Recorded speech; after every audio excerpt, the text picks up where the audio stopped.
अस्सलाम वालेकुम दोस्तों, उम्मीद करता हूं आप खैरियत से होंगे। आज की हमारी वीडियो का टॉपिक सिल्डेनाफिल टैबलेट के साइड इफेक्ट के ऊपर है।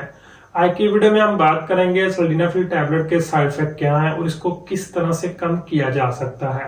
सिल्डेनाफिल जो कि वगैरह के नाम से बहुत ज्यादा इस्तेमाल की जाती है। जिन लोगों को इरेक्शन वगैरह का मसला होता है तो उन लोगों को इस टैबलेट के इस्तेमाल करने से इरेक्शन वगैरह के मसले में बहुत ज्यादा कहने की हेल्प मिल जाती है।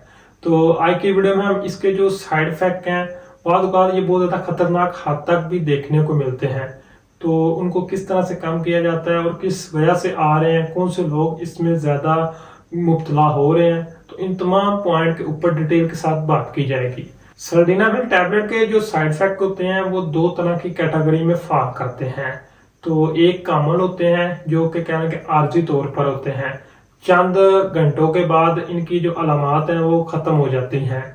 तो उनकी अगर बात की जाए तो उनमें जिस्म में दर्द वगैरह का आ जाना, सर में दर्द वगैरह का आ जाना, नोज का बहुत ज्यादा स्टिफ हो जाना, इसके अलावा मैदे में मुख्तलिफ तरह की प्रॉब्लम वगैरह का मसला हो जाना, नजर वगैरह का कमजोर हो जाना, तो ये कॉमन साइड इफेक्ट होते हैं।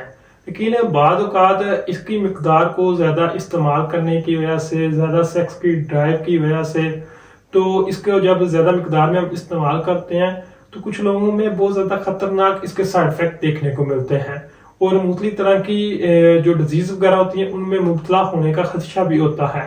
तो उसी तरह एक कंडीशन होती है प्रियाप्रिज्म, यानी कि आपका जो अज़ूय तनासल है उसका 4 घंटों के बाद भी मखसूस पोजीशन में रहने को हम प्रियाप्रिज्म कहते हैं। तो ये एक बहुत ज्यादा सीवियर किस्म की मेडिकल इमरजेंसी होती है। तो इस तरह का किसी को भी मसला आ रहा है तो फौरी तौर पर जो करीबी अपने डॉक्टर है उससे रजू करें। और साथ में ये बात भी जरूर ध्यान में रखें कि इसको हमेशा लो डोज से स्टार्ट किया जाए, इसको डायरेक्ट ज्यादा मिकदार से इस्तेमाल नहीं।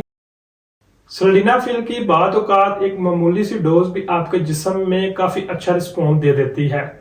तो किसी भी हेल्थ केयर प्रोवाइडर से पहले मशवरा लें, फिर आप इसको इस्तेमाल करें। तो बात करते हैं इसके दूसरे एक खतरनाक साइड इफेक्ट की।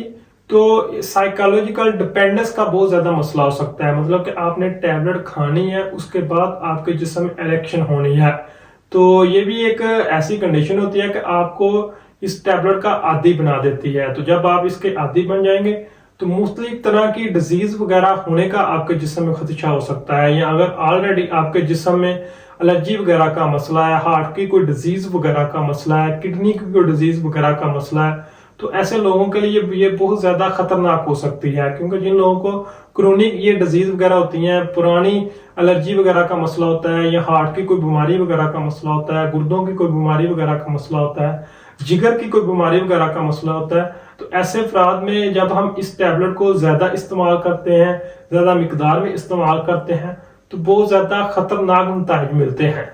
इसी तरह इस टैबलेट को जो लोग हार्ट की मेडिसिन, खास तौर पर नाइट्राइट्स वगैरह या कह लें कि एनजीसिड टैबलेट वगैरह को इस्तेमाल करते हैं, तो उन लोगों में भी इसको इस्तेमाल करने से काफी ज्यादा खतरनाक साइड इफेक्ट मिलने का खदशा होता है।